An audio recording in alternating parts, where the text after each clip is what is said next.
Bonjour et bienvenue dans le JT d'actualité juridique de la Revue Fiduciaire. Voici les titres de ce mercredi 5 octobre. Renonciation à la nullité d'un contrat conclu hors établissement, exonération en zone franche urbaine et un diplôme ne justifie pas une différence de traitement.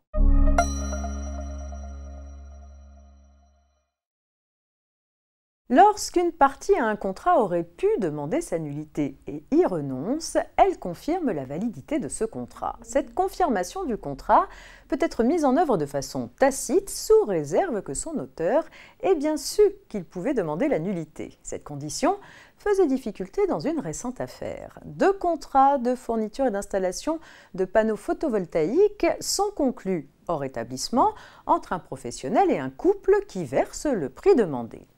Reprochant ensuite au professionnel d'avoir omis un certain nombre de mentions obligatoires dans ce type de contrat, les clients demandent en justice leur annulation.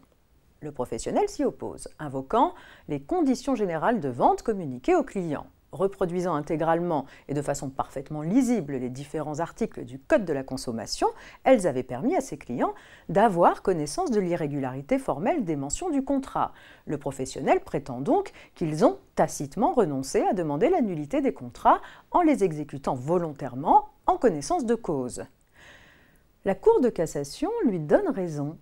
La reproduction lisible dans un contrat conclu hors établissement des dispositions légales prescrivant le formalisme applicable à ce type de contrat permet aux souscripteurs de prendre connaissance du vice résultant de leur non-respect.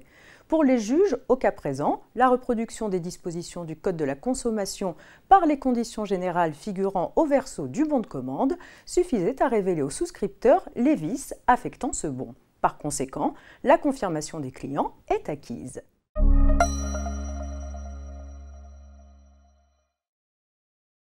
Les entreprises exerçant une activité en zone franche urbaine ou ZFU peuvent, sous certaines conditions, bénéficier d'une exonération totale d'impôt sur les bénéfices pendant 5 ans. Cette exonération s'applique selon les mêmes modalités lorsque l'activité résulte du transfert ou de la reprise d'une activité déjà exercée en ZFU. Dans ce cas, l'allègement d'impôt n'est octroyé que pour la durée d'application du dispositif restant à courir, après déduction de la durée d'exonération dont le cédant a précédemment bénéficié. Le repreneur de l'activité peut bénéficier des mesures d'exonération même si le cédant n'en a pas lui-même profité. Par conséquent, une société créée en juin 2009 suite à l'achat d'un établissement secondaire situé en ZFU formant une branche complète d'activité d'expertise d'assurance peut bénéficier d'une exonération totale d'impôt sur les bénéfices à partir de la date où elle a elle-même débuté cette activité, soit juin 2009, alors même que la société cédante n'a pas bénéficié de l'exonération.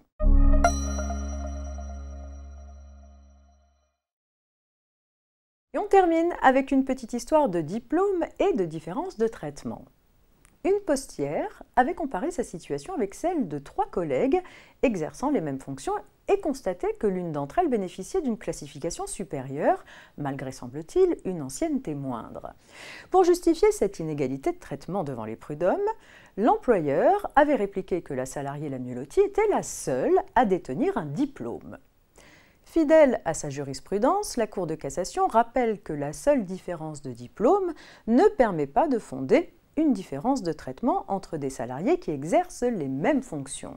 Pour que cet élément entre en considération, il faut démontrer que la possession d'un diplôme spécifique atteste de connaissances particulières utiles à l'exercice de la fonction occupée, preuve que l'employeur n'avait manifestement pas apporté dans cette affaire.